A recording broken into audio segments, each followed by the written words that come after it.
हनुमान जी के जीवन की एक ऐसी अनसुनी और हैरान कर देने वाली घटना बताने जा रहे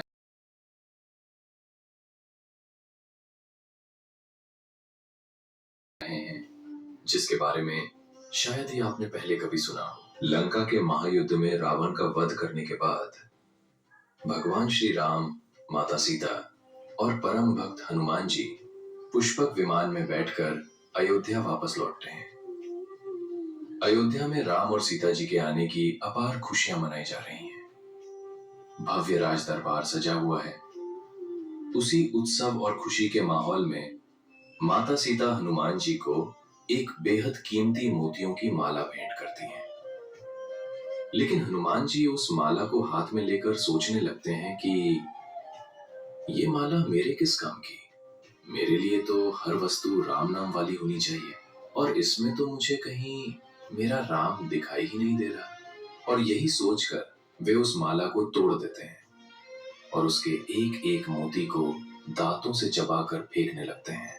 ये देखकर सीता माता को एकदम से क्रोध आ जाता है।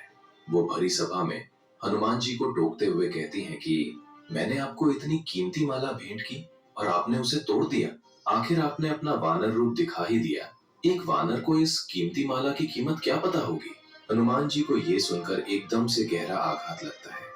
वे सुन्न रह जाते हैं कि ये मेरे साथ क्या हुआ। वे भरी आंखों से रामचंद्र जी की ओर देखते हैं, लेकिन राम जी भी बिल्कुल मौन रहते हैं। वो ना ही हनुमान जी को रोकते हैं और ना ही सीता माता को समझाते हैं। दुखी होकर आंखों में आंसू लिए हनुमान जी उस राज दरबार से निकलकर सीधे घने जंगल की ओर चले जाते हैं। उनके मन में बस यही पीड़ा चल रही है कि माला में राम नहीं, इस माला में राम नहीं, जिसमें मेरे प्रभु का नाम नहीं। हाँ, मेरे प्रभु का नाम नहीं। हाँ, माता ने मुझे वानर बोला, मुझे उसका उतना दुख नहीं, पर रामचंद्र जी ने भी मुझे नहीं रोका, और ना ही सीता माता को बोला कि आपको ऐसा नहीं बोलना चाहिए था। जो सबके दिलों के जानी जान है, उन्होंने ही मेरे हृदय का भाव क्यों नहीं समझा? इसी गहरी तड़प के साथ जाते हुए वो ऊपर आसमान की ओर देखकर परमात्मा को याद करते हैं। तभी अचानक उन्हें लंका दहन के समय की एक घटना याद आती है, जब लंका धू धू कर चल रही थी और हनुमान जी सीता जी का कंगन लेकर आ रहे थे। तब उनकी भेंट पूर्ण परमात्मा कबीर साहिब जी से हुई थी, जो मुनींद्र ऋषि के रूप में वहां आए थे। मुनींद्र ऋषि जी ने हनुमान जी से कहा था कि बेटा, जिस राम की तुझे प्यास है, वो एक और परम शक्ति है जो सबसे बड़ा राम है। ये तो दशरथ पुत्र राम है। ऐसे 30 करोड़ राम युद्ध जीत कर जा लिए, अर्थात 30 करोड़ राम की अब तक मृत्यु हो चुकी है। परमात्मा अपनी वाणी में कहते हैं, सत्संग किया था बजरंगी ने मुनींद्र जी के संग में। सत्संग किया था बजरंगी ने मुनींद्र जी के संग में।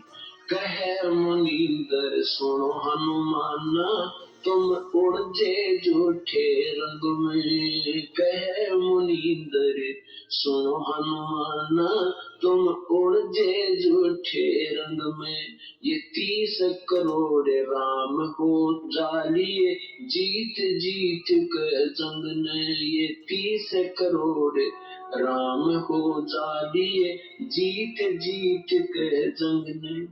देखा सतलोक नजारा था, विधि पूछी पैर पकड़ के। विधि बूझी पैर पकड़ के, विधि बूझी पैर पकड़ के। मुक्ति का मार्ग जोर है, कोई देखो सत्संग करके। कोई देखो सत्संग करके, कोई देखो सत्संग करके। मुक्ति का मार्ग जोर है, कोई सत्संग करके। ये बात याद आते ही हनुमान जी सोचने लगते हैं कि मुझे तो असली राम चाहिए। हे राम, मुझे दर्शन दो।